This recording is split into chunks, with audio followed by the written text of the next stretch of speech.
Hi everyone, it's Miss Tolly and I am back after our weekend with more Chocolate Touch.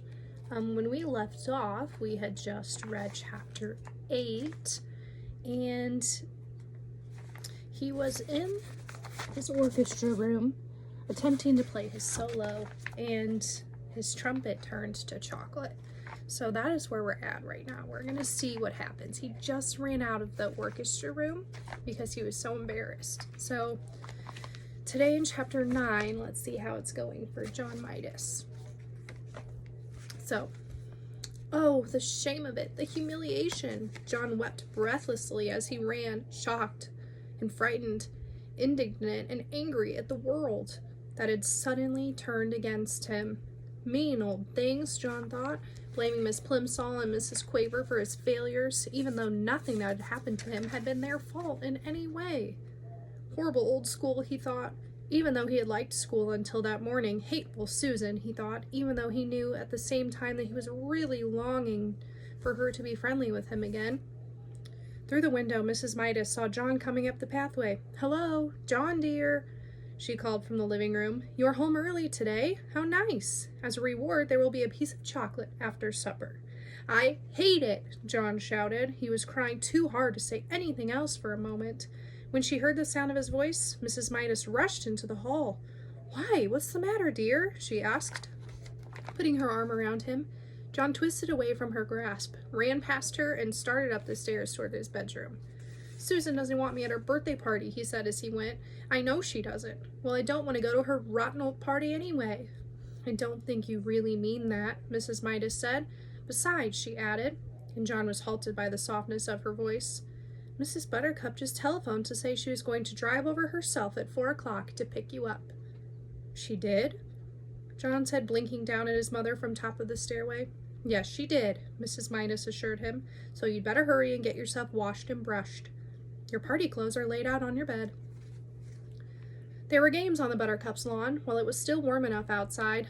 Later, the party supper, including the birthday cake, was going to be served indoors, and there would be a magician and a short movie. John joined in the blind man's bluff and grandmother's footsteps and fox and geese, and soon he became more cheerful. He even temporarily forgot about chocolate. Susan looked very pretty. Her yellow curls had been brushed so hard that they looked silkier than ever. She was wearing a big blue ribbon the same color as her eyes. Her cheeks were flushed with excitement, a deeper pink than her new party dress. On her feet were dainty little white socks and white shoes with straps that buttoned. Between games, Susan smiled at John and said, "I'm glad you came. They seem to be on good terms again." Then Mr. Buttercup approached, bringing a bucket of water from the garage. He set it down in the middle of the lawn without spilling a single drop. "We're going to bob for apples," Susan whispered to John. "The boys against the girls. You can be captain of the boys' team." The two teams lined up for the race, Susan leading the girls and John the boys. "The idea is this," Mr. Buttercup explained. "When I say go, not yet, John, Susan and John will run to their bucket. There are 12 apples floating in the bucket and 12 people in the race. Using only their teeth, Susan and John will grab their apples and run back to their lines. As soon as they touch the hands of the number two runners in their teams, Dinny and Duncan, Susan and John will go to the end of their lines, and Dinny and Duncan will run to the bucket to duck for apples. Do you all understand the way it's going to work? All right. 1 to get ready, 2 to get steady, and 3, 2, go." Susan bounded ahead like a jackrabbit and had her face deep in the bucket by the time John reached her side and crouched down for his apple. He got his eye on a big red one, with its stalk jutting up conveniently for him to grab. He lowered his face, opened his mouth, and lunged. Somehow his nose reached the apple before his teeth did and pushed it below the surface of the water. John's mouth followed the apple down. Then a terrible thing happened. The clear water in the bucket turned into dark, brown, sweet, liquid chocolate. Susan and John immediately pulled their heads up, but it was too late. Their faces were drenched with chocolate syrup. "Oh!" Susan exclaimed, wiping chocolate out of her eyes. Chocolate syrup dripped down all over her delicate pale pink dress. "Oh!" she moaned.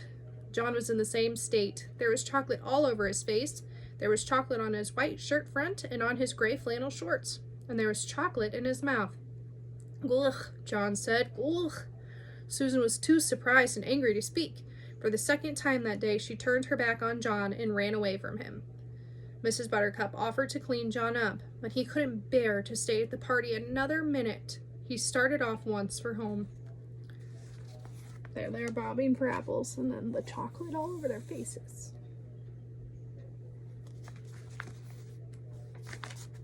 We are already done with that chapter. Tomorrow I will continue with Chocolate Touch Chapter 10.